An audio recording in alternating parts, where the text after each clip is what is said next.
Hey everyone, it's Kara. Welcome back to my channel and welcome to this cooking video. We're going to be making curry tofu.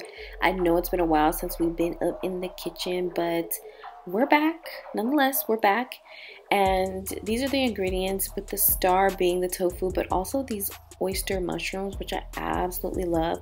I love shiitake mushrooms, but these days, like the oyster mushroom, the oyster mushrooms have really become a fave.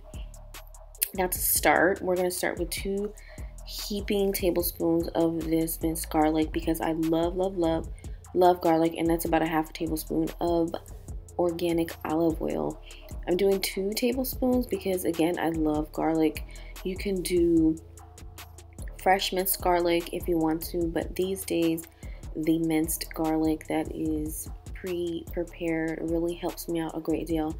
And then I'm doing a half of this yellow onion, which I love because after you start cooking and caramelizing, it has a sweet taste to it. I also season this with a little bit of salt, just to give it a little flavor.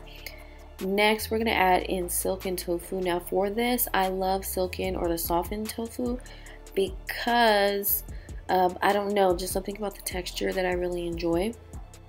I've made this with the firm tofu and it's just not my jam. I think that I like the little bit of moisture that you get with the silken tofu. I'm sorry about the turbulence with the camera. This was really on the fly that I filmed this, but I just wanted to film it because I haven't done a vegan recipe for you all in quite some time. Now, I did start the recipe by trying to absorb some of the moisture out of the package, and I recommend you do that as well. Now I've added the mushrooms and I've also added tomatoes, and I'm adding about a tablespoon of curry powder. Now I love curry powder. If it's too spicy for you, or you just don't care for it, you can cut it in half. And in theory, you don't even have to add curry to this dish. You can season it any way that you want, how you would season eggs.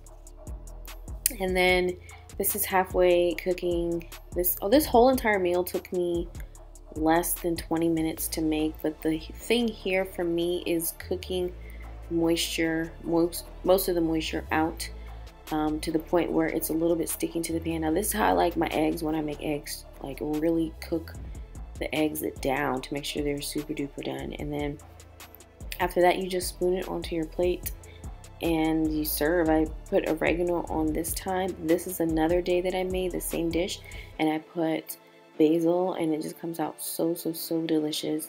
And yeah, so I hope that you enjoy this recipe. If you try it, let me know in the comments below. As always, I thank you so much for watching. I'll see you in the next video. Bye.